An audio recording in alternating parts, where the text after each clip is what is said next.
Pues son tiempos proféticos, escatología, eventos por venir. Hemos hablado del rapto, la diferencia del rapto con la segunda venida. Y bueno, la última vez hablamos también acerca de, ¿qué fue lo que hablamos? La mujer y ¿qué? Y el dragón, eso es. Yo le cambié ahí, habían puesto las 4 mujeres, ¿verdad? Pero yo le hice el cambio ahí a esa situación. El castigo de Israel en este tiempo de tribulación, yo pienso que ese es uno de los temas más contundentes. Y el otro tema que es, tal vez me atrevería a decir, un poquito más delicado, es el hecho de la cantidad de personas en las iglesias que creen que conocen a Dios y que con sus actos verdaderamente lo niegan. Es decir, tiempos de crisis, de fe y de engaño. Gente que piensa, no, yo soy cristiano, yo soy cristiana, pero en realidad no viven como tales, ¿verdad? Sus apetitos carnales son más grandes que hacer la voluntad de Dios. Y el Señor dice que para poder ser su discípulo, pues hay que negarse a uno mismo. Y negarse a uno mismo significa precisamente eso, ¿verdad? La carne pide cosas, la carne quiere hacer cosas, y negarse a uno mismo es decirle a la carne, no, porque yo quiero hacer la voluntad de Dios. Eso es negarse a uno mismo. Pero si cedemos a la carne y hacemos todo el tiempo lo que la carne nos está pidiendo, entonces la verdad es que no conocemos a Dios. Nos estamos engañando a nosotros mismos. Y hemos dicho, no una, sino casi 1.000.000 de veces, de que una de las cosas más difíciles a veces en la vida cristiana son precisamente otros hermanos en Cristo. Yo creo firmemente que es más peligroso un hermano en Cristo carnal que una persona del mundo. Porque un hermano en Cristo carnal, como somos hermanos, ¿verdad? Como somos hermanas, vamos a chupar juntos, pues, ¿verdad? Aquí no ha pasado nada, el siguiente día como que no pasa nada.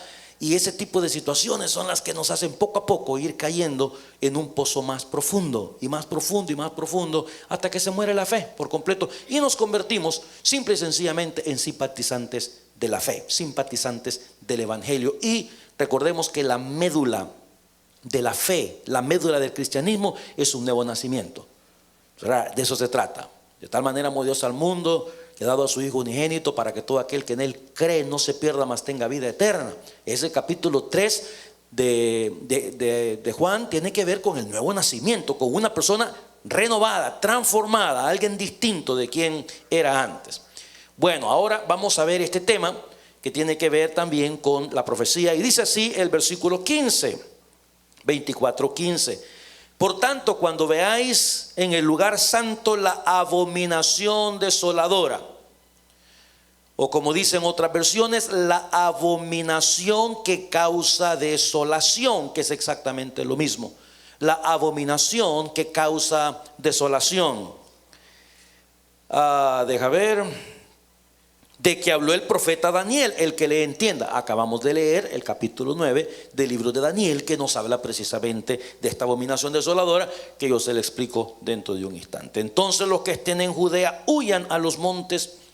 Si usted está en la azotea cuando suceda la abominación desoladora, no descienda para tomar algo de su casa. Si usted está en el campo cuando vea lo que está pasando con la abominación desoladora, no vuelva atrás para tomar su capa. Hay de aquellas que estén embarazadas y de las que estén criando en aquellos días. Oren pues para que vuestra huida no sea en invierno, mucho menos en día de reposo, porque habrá entonces, mire lo que hemos venido hablando, gran tribulación, cual no la ha habido desde el principio del mundo hasta ahora, ni la habrá. Iglesia, muchas de estas cosas de las que estamos mencionando en estos días miércoles, a los oídos de una persona que no conoce a Dios, le pareciera que esto es pura fantasía, le pareciera que esto no es verdad, que esto no es realidad, que esto es un cuento de hadas y que estas cosas no van a suceder. Pero aquellos que hemos confiado en Dios y creemos que esta es la inerrante palabra del Señor, sabemos que toda tilde y toda jota tendrá su cumplimiento. El cielo y la tierra pasarán, pero la palabra de Dios no pasará jamás. Esta permanece para siempre. Cada cosa que esté escrita en este libro sagrado va a suceder. Ahora, lo que pasa es que lastimosamente, como la mayoría de nosotros venimos de un abolengo tradicional católico, cuando en la santa vida, dígame usted, hemos escuchado a un sacerdote explicarnos estas cosas. Si yo crecí en el catolicismo, yo estudié en un colegio católico, yo fui a misa todas las santas semanas de mi vida. Yo no podía entrar a clases si primero no rezábamos, pues no nos parábamos ahí en la cancha de básquetbol y comenzar a hacer el montón de cuestiones. Pero estas cosas nunca se las enseñan a uno, ¿ok? Pero ahora, cuando recibimos a Cristo, cuando le entregamos nuestra vida a Dios, el Espíritu Santo viene a vivir dentro de nosotros, y es el Espíritu el que hace que esta palabra cobre vida. Ahora, hoy entendemos. ¿No se ha preguntado usted que dirá, pues yo nunca entendí la Biblia, ahora yo leo por acá y mira qué bonito lo que dice aquí, ahora yo entiendo esto? Porque así funciona el Espíritu de Dios en la vida nuestra. Vamos a ver entonces qué significa esto. Segunda de Tesalonicenses capítulo 2, por favor, amados míos, allá vamos a leerlo aquí en la pantalla. Eso es, segunda de Tesalonicenses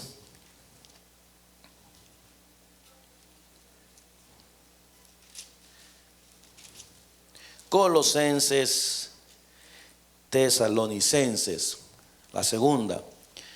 Fíjate que hace poco yo estuve muy cerca de Tesalónica. No alcancé a ir a Tesalónica, pero como estaba bien cerca, fui a tomarme una taza de un cafecito de Starbucks. Y yo me compro las tazas donde quiera que voy, y curiosamente ahí tenían la taza de Starbucks de Tesalónica. Yo me pregunto, ¿el apóstol Pablo se habrá imaginado que algún día habría Starbucks en ese lugar?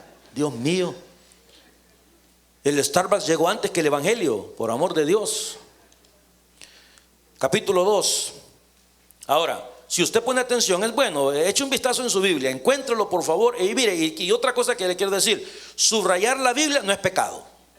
Subrayela todo lo que quiera, hermano. Busque y luego acuérdese ustedes, porque a veces hay algunas iglesias que le dicen a uno sacrilegio. No es ningún sacrilegio. Usted haga apuntes por todos lados para que después se acuerde dónde lo escribió y qué quiere decir. Si pone atención,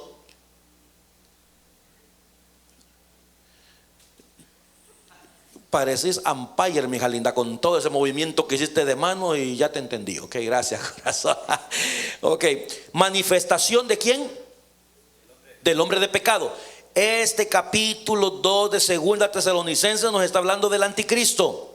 El anticristo es el personaje que va a surgir en el tiempo de tribulación. El anticristo es el personaje que va a ofrecer paz y seguridad. Es el que va a surgir en un tiempo de crisis, que va a dejar el rapto de la iglesia. Es el que va a hacer pacto con las naciones. Es el que va a tratar la manera de poner las cosas en su lugar, haciendo un pacto profundo con Satanás, el diablo. Este pasaje de la escritura nos está hablando de ese individuo. Pero con respecto a la venida de nuestro Señor Jesucristo y nuestra reunión con Él, mire, está explicando: os rogamos, hermanos, que no os dejéis mover fácilmente de vuestro modo de pensar, ni os conturbéis ni por espíritu, ni por palabra, ni por carta como si fuera nuestra, en el sentido de que el día del Señor está cerca.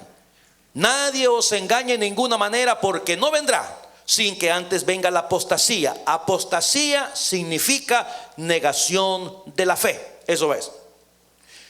¿Qué significa eso? Significa que personas que un día estuvieron sentadas en una iglesia escuchando la palabra, significa que personas que un día pareciera como que eran creyentes, que habían echado raíces, se van a apartar de la fe, se van a ir al mundo y van a vivir como si nunca hubieran conocido a Dios.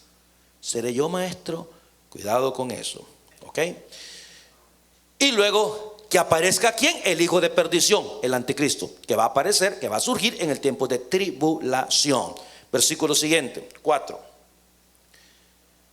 El cual se opone y se levanta contra todo lo que se llama Dios. Por supuesto, lo veremos, ¿ok? O es objeto de culto, tanto que se sienta. Eso es la abominación desoladora, ¿ok? Se sienta en el templo de Dios. Yo le explico en un instante. Como Dios, haciéndose pasar por Dios. Hermano, esto es una blasfemia en realidad. ¿ok? Que el hombre de pecado, que el anticristo, que el hijo de perdición, dice el versículo 4 que se opone, que se levanta contra todo lo que se llama Dios. Ahora, yo quiero que piense en esto que le voy a decir.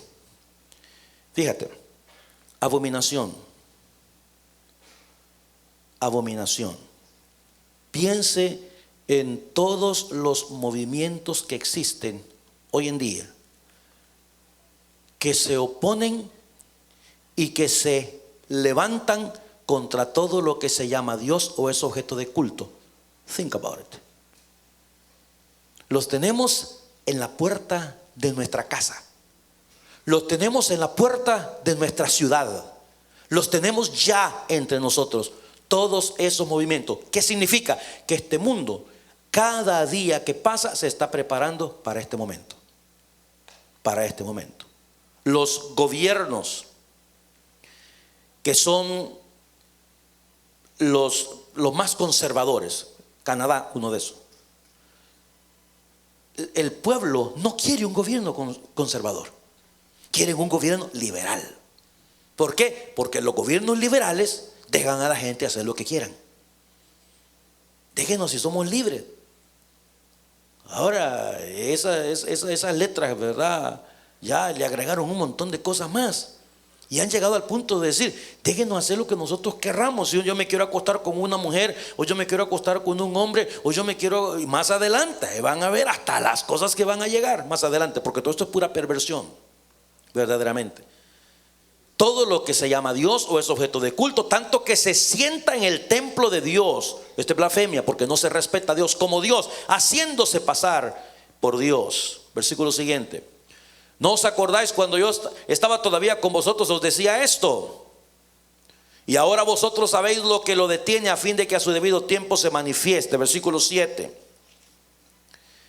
Porque ya está en acción el misterio de la iniquidad, solo que en el presente lo detiene hasta que él a su vez sea quitado de en medio. Entonces se manifestará aquel inicuo, el anticristo, a quien el Señor matará con el espíritu de su boca y destruirá con el resplandor de su venida.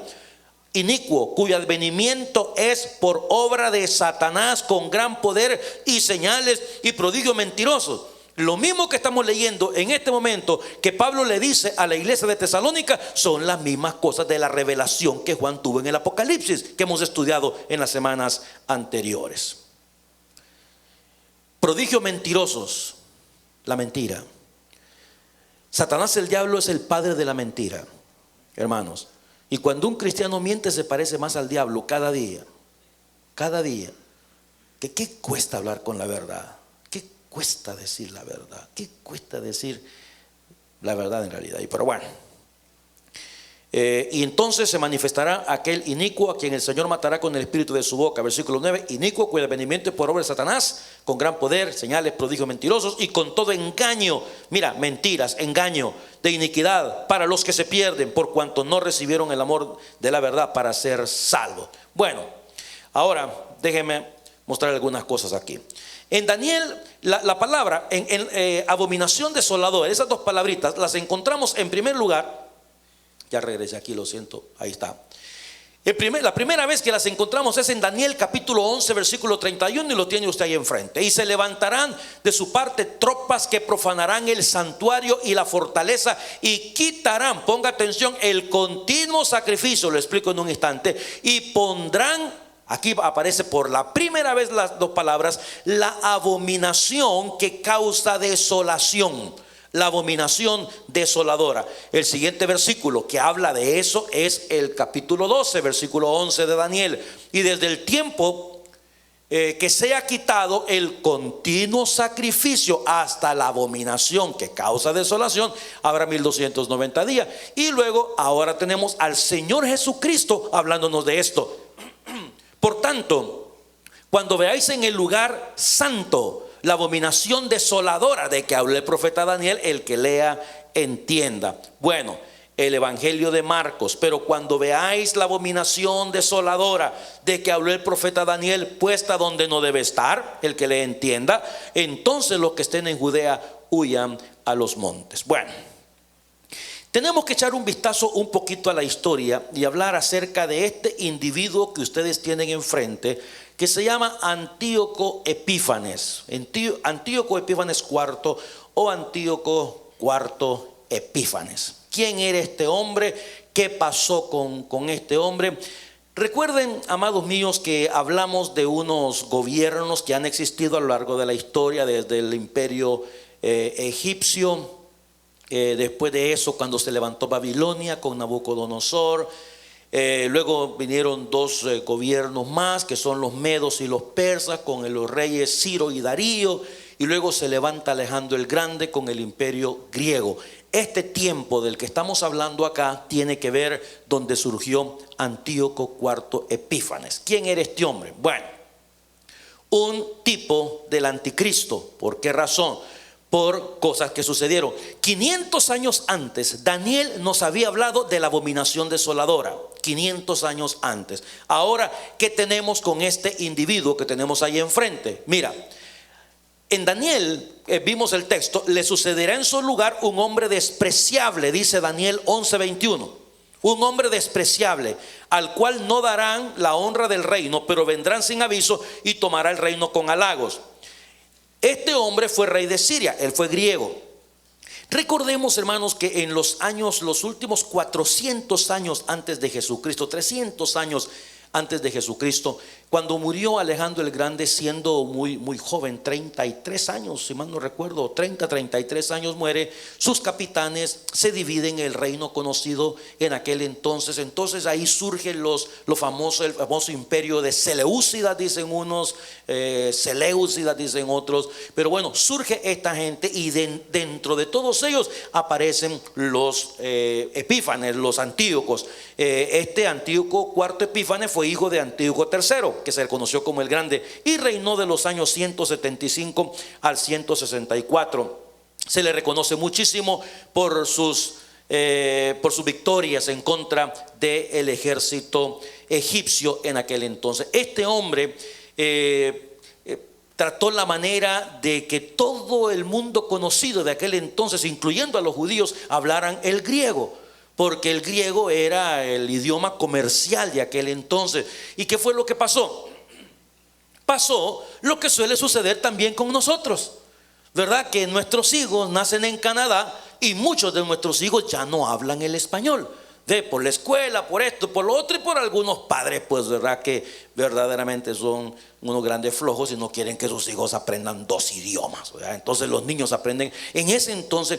Pero recordemos algo: si hay un pueblo que ha mantenido su idioma original desde sus inicios, es el pueblo hebreo, es el pueblo judío. Entonces de ahí surge la famosa Septuaginta, que fue necesario la traducción de todo el idioma original que fue escrito en el idioma hebreo, traducida al griego, para que los judíos de esa generación pudieran entender las leyes de su pueblo. Y bueno, este hombre fue malo.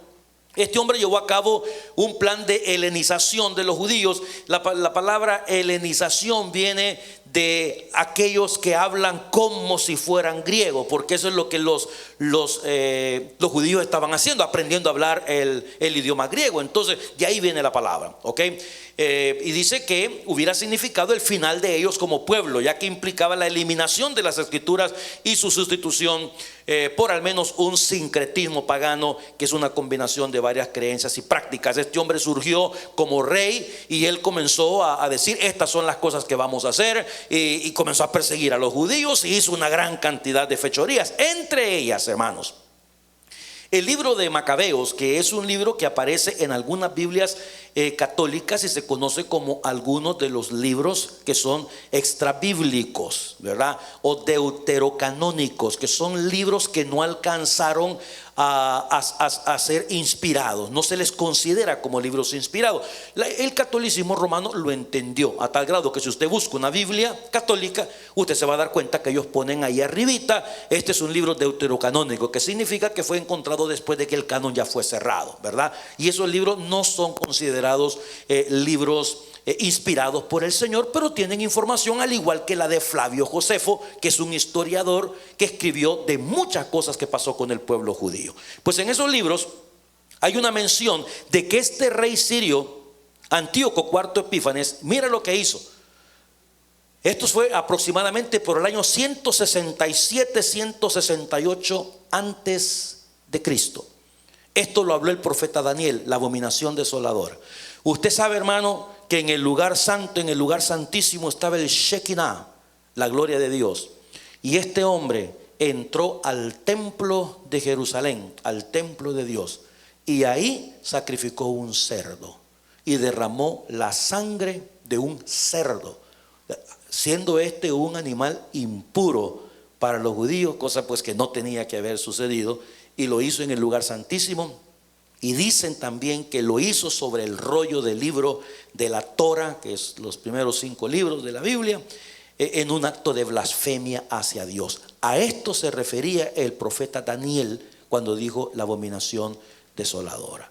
Este hombre que surgió con todo lo que se levanta en contra de Dios, con todo lo que habla de Dios, e hizo esto en ese tiempo, año 167 antes de Cristo. Entonces, ¿qué pasa? Porque la pregunta sería, ¿y qué tiene que ver este señor Antíoco IV Epífanes con el anticristo del que estamos hablando en el futuro? Bueno, estas son algunas, en esta fotografía me gusta porque hay escritos que hablan de las cosas que hizo Antíoco IV Epífanes, y habla incluso, mire, me gusta esto porque se habla en estos escritos de que él se robó algunos utensilios, los utensilios del templo, se llevó, tantas cosas, destruyó la ciudad por completo. Hablan también algunos historiadores que mató a 40,000 judíos en ese entonces, y que hizo una serie de desfachateces, y que a eso se refiere la escritura en lo que es la abominación desoladora, o la abominación que causa desolación: haber ingresado al templo y haber degollado un cerdo y haberlo ofrecido en sacrificio. Ahora, la Biblia nos habla de profecías de doble cumplimiento.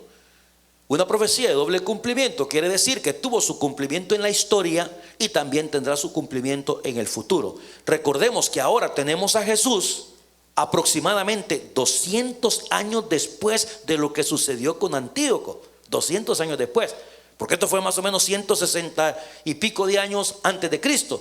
Ahora, si ubicamos al Señor por ahí, por el año 30 aproximadamente de nuestra era, son unos 200 años después, hablando de lo mismo, la abominación desoladora de que habló el profeta Daniel, refiriéndose a un hecho que ya sucedió y refiriéndose a un hecho que va a suceder, hablando acerca de la abominación desoladora en el futuro, en el tiempo de la tribulación, que es el anticristo. De ahí surge el hecho de que tiene que ver Antíoco IV Epífanes con el anticristo. Antíoco IV Epífanes hizo esto, la abominación desoladora de degollar un cerdo, lo hizo en el año 167 antes de Cristo, y el anticristo lo va a hacer en el tiempo de la tribulación. ¿Estamos con eso?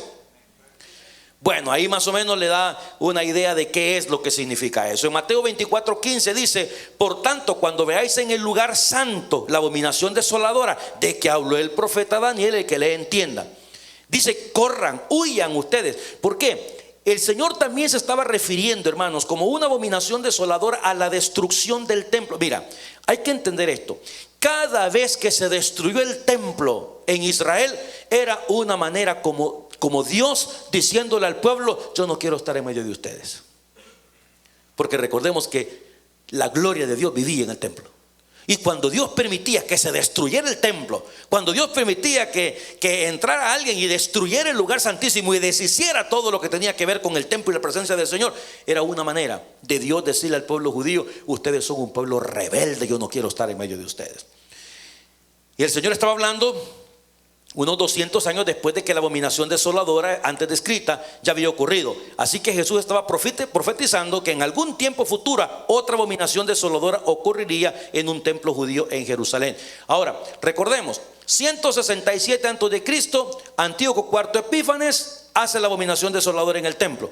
Pero en el año 70, este emperador romano deshace también el templo y mata un montón de gente y le da fuego a toda la ciudad de Jerusalén. Hermanos, el pueblo de Israel ha sido un pueblo al que Dios ha golpeado en gran manera.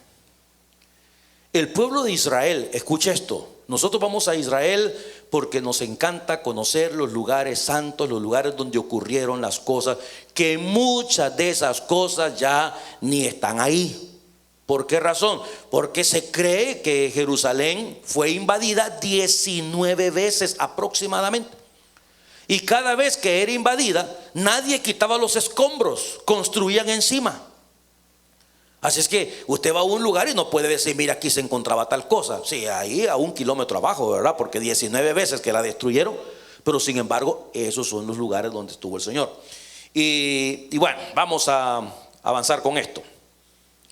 Ahora vamos entrando en materia con esta situación. Mira, en Daniel capítulo 9, versículo 27 dice: y por otra semana confirmará el pacto con muchos.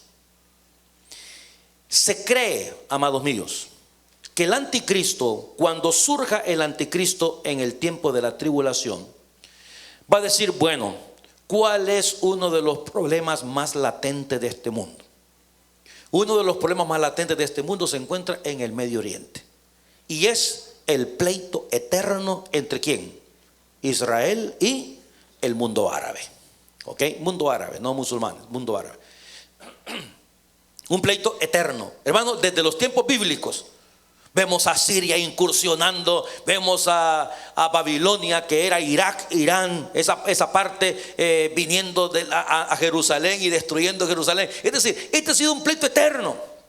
Entonces el anticristo va a ser un pacto de paz con Israel. ¿Ok? Ahora quiero que tengamos en mente este versículo que tenemos ahí enfrente. Los pactos de paz no son cosas nuevas. Usted debe recordar, todos los presidentes de Estados Unidos les encanta tomarse fotos haciendo esto. Han habido oportunidades que firman un pacto de paz y el primer ministro de Israel ha tenido que salir corriendo porque estalló un coche bomba. Es decir, esto es una cosa que no termina. Ahí tenemos al presidente Sadat con el primer ministro Menachem Begin de Israel y el presidente Jimmy Carter en Estados Unidos. Luego tenemos al presidente Bill Clinton con Rabin y el rey Hussein de Jordán. Se habla mucho y se habla muy bien del rey Hussein en sus relaciones con Israel cuando él estaba vivo. Luego su hijo pues cambió un poquito las cosas. Luego tenemos ahí también al presidente Barack Obama con Benjamín Netanyahu y con el señor Abbas, que es el presidente de la Autoridad Palestina. Es decir, cuando hablamos de pactos con Israel, no es nada nuevo. Y si usted busca, como me dijo un amigo hace poco, y si usted lo googlea, ya me dijo, va a encontrar una serie de pactos y de cosas de paz que nunca se han cumplido. Se toman la foto y luego siguen peleando. Entonces el anticristo va a decir, miren señores, si queremos traer paz a este mundo, hay que hacer un pacto con estos señores. ¿Ok? Entonces se hace un pacto.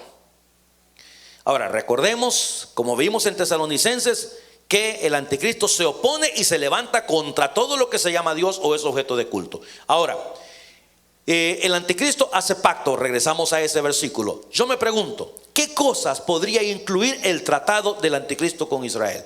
¿Qué le pueden ofrecer a Israel para poder tener paz en su entorno? Ya se hizo tierra por paz, ¿se acuerdan? Le vamos a dar estos pedazos de tierra, pero estemos tranquilos.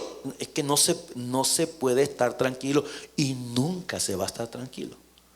¿Ok? Se los garantizo, eso no va a suceder.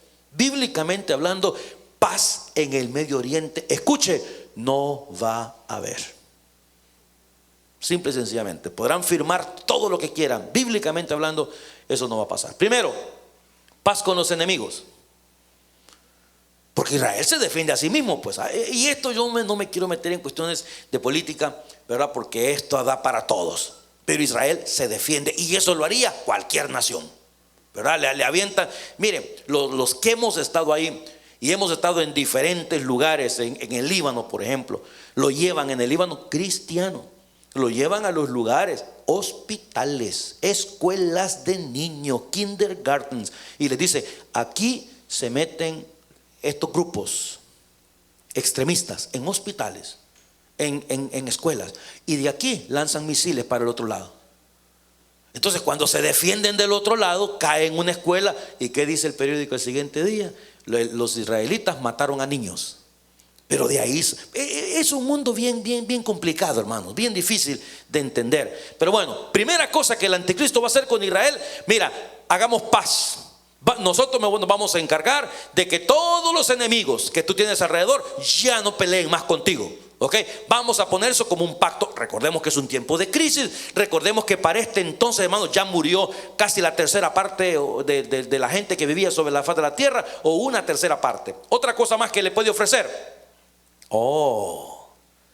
¿Se da cuenta que estudiamos que se va a levantar el tercer templo? Eso puede ser parte del pacto también. Cosa que Israel no puede hacer ahora. ¿Por qué? Porque ahí está la mezquita de Omar, el domo de la roca. No se puede hacer. Mire, Israel toca ese domo, hermano. La tercera guerra mundial arranca mañana. Si no, hoy en la noche. Bueno, mañana porque ya es de día ya. Es increíble. O sea, eso es intocable para el mundo árabe. ¿Ok? Este puede ser parte del pacto. Paz con los enemigos. Segundo, nosotros queremos el templo. ¿Quieren construir el templo? Está bien, construyan su templo, no hay ningún problema. Ahora, piense un poquitito. ¿Para qué se ocupa el templo? ¿Para qué lo ocupa el templo los judíos? Para ofrecer sacrificios, para adorar a su Dios. Viene el anticristo y dice: construyan su templo como parte del pacto. Tercero, continúen con sus sacrificios, no hay ningún problema. Y cuarto, continuar con la adoración a Dios. Pero, ¿qué dice Daniel? Déjame ver si lo tengo por acá. 9:27. Por otra semana confirmará el pacto con muchos, con el pueblo de Israel. Y mire usted, a la mitad de la semana, ¿qué va a hacer el anticristo? Quebranta el pacto con Israel. A la mitad lo quebranta. ¿Y qué hace? Hace cesar el sacrificio. Primero les dijo que construyeran el templo, y ahora dice: ya no pueden sacrificar más, ya no pueden ofrecer ofrendas a Jehová. Después, con la muchedumbre de las abominaciones, vendrá el desolador, hasta que venga la consumación y todo lo que está determinado se derrame sobre el desolador. El anticristo dice: ¿sabe qué? Ya no más. Ahora quiero mostrarles este otro versículo. Mire lo que dice Apocalipsis 13:14. Y esto es bien importante. Hablando del anticristo: engaña a los moradores de la tierra con las señales que se le ha permitido hacer en presencia de la bestia. Ahora, ponga atención a esto. Mandando a los moradores de la tierra que le hagan imagen a la bestia, que tiene la herida de espada y vivió. Se cree que el anticristo lo van a herir. Puede ser un balazo, puede ser alguna cosa. Va a ser una herida de muerte y se va a levantar. ¿Ok? Por eso que dice quien tiene la herida de espada y vivió. 15. Se le permitió infundir aliento a la imagen de la bestia, para que la imagen hablase e hiciese, ojo, matar a todo el que no la adorase. A ver, dígame una cosa. ¿Cuál es el lema de Israel? Oye, Israel, Jehová tu Dios uno es. Ese es el lema. Israel, los judíos deberíamos de decir, no israelitas, porque recuerda que yo les expliqué la diferencia. Israelitas son los que nacen en Israel y pueden nacer ahí, pues son paganos también, pues, ¿verdad? Igual a muchos que vienen a la iglesia, pero bueno, eso es para otra cosa. Entonces, los judíos no adoran a otro Dios. Los judíos no van a adorar a otro Dios. Pero ahora viene el anticristo y dice: levanten una imagen y adórenla, y el que no la adore se muere. Y dice Israel: ¿y el pacto que hizo con nosotros, pues? Que nos permitió levantar el templo. Y el pacto que hizo con nosotros, que dijo que tendríamos paz. Y el pacto que hizo con nosotros, diciéndonos que podíamos ofrecer sacrificios. ¿Qué pasó con eso? Pues el que no la adore se muere. Ese es el anticristo. Hay muchos países, hermanos, en el mundo que no hablan con la verdad. Hay muchos países que ellos te firman lo que sea, pero salen a hacer exactamente lo mismo. Y si no lo hacen ellos, yo me acuerdo que cuando Yasser Arafat hizo un pacto de paz con el pueblo de Israel, sacaron una fotografía donde Yasser Arafat estaba con dándole la mano haciendo la paz con Israel, y la otra mano la tenía aquí en la espalda con un gran cuchillo. O sea, es así la situación. ¿Por qué? Porque es un pleito que no se termina nunca, ¿me entiendes? Es un capricho que va a estar ahí toda la eternidad. Entonces, con esto, prácticamente la Nueva Traducción Viviente lo dice de esta manera: con los milagros que se le permitió hacer en nombre de la primera bestia, engañó a todos los que pertenecen a este mundo. Les ordenó que hicieran una gran estatua de la primera bestia, la que estaba herida de muerte y después volvió a la vida. Luego se le permitió dar vida a esa estatua para que pudiera hablar. Entonces la estatua de la bestia ordenó que todo el que se negara a adorarla debía morir, y eso incluye el pueblo de Israel. Entonces, con estas acciones y decretos del anticristo, el pacto con Israel es quebrantado. Entonces, mira lo que pasa, hermano. Ahora le resumo todo esto. La abominación desoladora es cuando el anticristo entra al lugar santísimo, se declara como Dios él mismo. Algo similar a lo que hizo Antíoco IV Epífanes en el año 167 antes de Cristo, que sacrificó un cerdo en el lugar santísimo. Eso es una abominación que causa desolación. El anticristo lo va a hacer en el tiempo de la tribulación. Primero hace un pacto con Israel. Israel le cree, porque acuérdate, no hay judíos que son religiosos, pero no, digo, presidentes o primeros ministros que son religiosos, pero no todo primer ministro de Israel es judío. ¿Entiende? Es una situación mero complicada esto, pero ellos van a hacer un pacto, hacen el pacto con el anticristo. ¿El anticristo qué le importa? Si el anticristo tiene su agenda, ¿me entiende? El anticristo es así, es mentiroso. Es como ese hombre que se casa y le promete a usted fidelidad, pero él ya sabe que tiene 4 mujeres, pues, ¿verdad? Y le dice, sí, no hay problema, yo ¿dónde quiere que ponga la mano en la Biblia? Yo la pongo, ¿verdad? Pero ya tiene una agenda. El anticristo es así, es malo, es el hijo de perdición, es el inicuo. Entonces él viene ya con esa mentalidad de destruir por completo a Israel. A los 3 años y medio viene a Jerusalén el anticristo, comete esa fechoría, la abominación desoladora, se proclama Dios y dice, ¿y qué pues? Entonces viene el anticristo y va a anunciar a todas las naciones y va a decir, miren señores, en este mundo no hay paz por culpa de Israel. Entonces, escuchen lo que le voy a decir. Se cree, hermano, y esto usted lo habrá escuchado 500 veces a otros predicadores. Se cree que el rey del norte, en este caso, usted ha escuchado la guerra de Gog y Magog, que esos países es Rusia. Por eso es que usted ha escuchado un montón de Rusia, y vamos a hablarlo más adelante. Que Rusia hace pacto con todas las naciones árabes para la destrucción de Israel, y los reunió en el lugar que en hebreo se llama Armagedón. Entonces dicen, señores, vamos a destruir, porque el anticristo le va a decir a Israel, bueno, ¿están dispuestos a adorarme? ¿Y qué va a contestar Israel? No, nosotros no adoramos a otro Dios. Jehová nuestro Dios, Jehová uno es. Pues si entonces ustedes no adoran al anticristo, tienen que morir. Dios nos va a librar.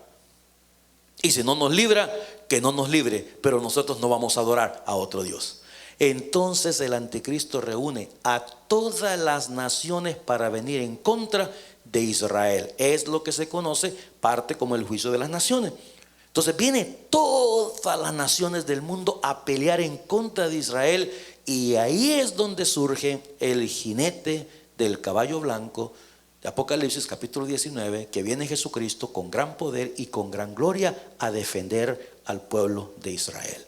De ahí surge el texto que dice, y el que persevere hasta el fin, este será salvo. Usted leyó en Romanos que dice, y entonces todo Israel será salvo. Sí, todo Israel que no permitió que le pusieran el sello de la marca de la bestia. Todo Israel que permaneció firme y fiel al Señor. Recuerde una cosa, Israel como pueblo, ponga atención a esto, ha sido destituido de las promesas divinas, en el sentido de que ahora usted le entrega su vida a Cristo y usted no se hace israelita.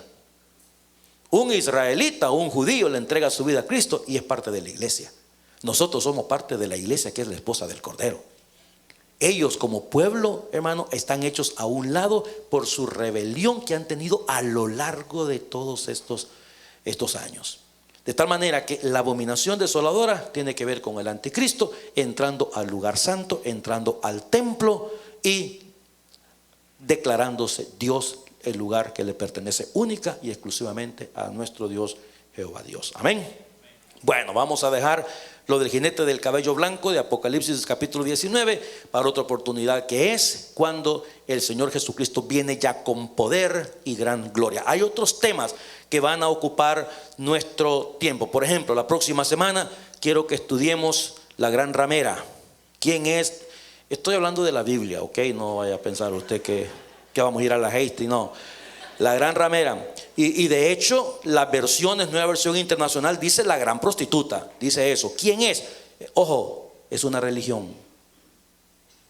Ojo, tiene a un dignatario que es recibido, dice la Biblia, en todos los países del mundo, como si fuera un rey. Vamos a estudiarlo la próxima semana. Vamos a orar. Padre querido, te damos gracias por tu palabra. Te damos gracias por la salvación que nos has dado en Cristo Jesús. Honramos tu nombre. Reconocemos que no somos merecedores de tan grande privilegio, Señor, pero que hemos sido salvos por gracia y por misericordia. Entendemos que no hay nada que nosotros podamos hacer para salvarnos. Entendemos que la salvación viene del cielo. Y gracias por ese regalo lindo de ser salvos. Y Padre Santo, también te damos gracias porque nos has librado de la ira venidera. Estos tiempos que el mismo Señor Jesucristo dijo, tiempos de tribulación, cual nunca antes han habido sobre la faz de la tierra. Señor, si nosotros pensamos que estos tiempos son malos, si nosotros pensamos que hay violencia y maldad en este mundo, ¿qué no será la tribulación cuando todas las huestes de Satanás surjan para hacer mal a esta humanidad? Tu palabra nos enseña que nos has librado de ese tiempo y por eso mostramos nosotros gratitud y alabanza delante de ti. No tanto por lo que nos has dado, sino por lo que tú eres, Rey de reyes y Señor de señores. Bendito sea tu nombre por siempre, Jesús. Alabado seas por siempre, por la eternidad. Gracias, Padre Santo. Gracias por el privilegio de conocerte. Gracias por darnos la oportunidad de vivir estos tiempos tan significativos, de proclamar tu evangelio, de proclamar tu reino, de amarte, de adorarte, de rendir nuestras vidas a ti, Padre Santo, y de buscar la manera de hacer tu santa voluntad. Señor, doblega nuestras voluntades, doblega nuestro viejo hombre, de tal manera, Señor, que podamos seguir tus mandatos. Tu palabra dice que si te amamos, que guardemos tus mandamientos. Mientras oramos en esta hora, no quisiéramos irnos a casa sin darle a usted la oportunidad de conocer a Jesús como Señor y Salvador. Si usted nunca antes ha recibido a Cristo como Señor y Salvador, hoy es una buena oportunidad. Si hay alguna persona que me dice, pastor, yo necesito a Dios en mi vida, yo necesito a Cristo en mi alma. Si hay alguien que quiere entregarle su corazón a Jesús ahí donde está, la invitación es para usted. Póngase de pie, levante su mano, entréguele su vida a Cristo. Venga a los pies de Jesús, acéptelo como el Señor y Salvador. Usted que nos mira por internet, usted puede hacer lo mismo también a través de una oración de fe. Dígale, Señor, en este día me arrepiento de mis pecados, te pido perdón, Señor, y te doy gracias por lo que hiciste en la cruz al poner tu cuerpo en lugar del mío, derramar tu sangre preciosa para el perdón de mis pecados. Si usted abrió su corazón a Jesús en este día, nosotros queremos animarle a crecer en el conocimiento de Dios y de su santa y bendita palabra. Padre querido, gracias por esta noche. Bendice tu pueblo. En el nombre de Jesús oramos. Amén y amén. Que la paz de Cristo les acompañe, mis amados hermanos.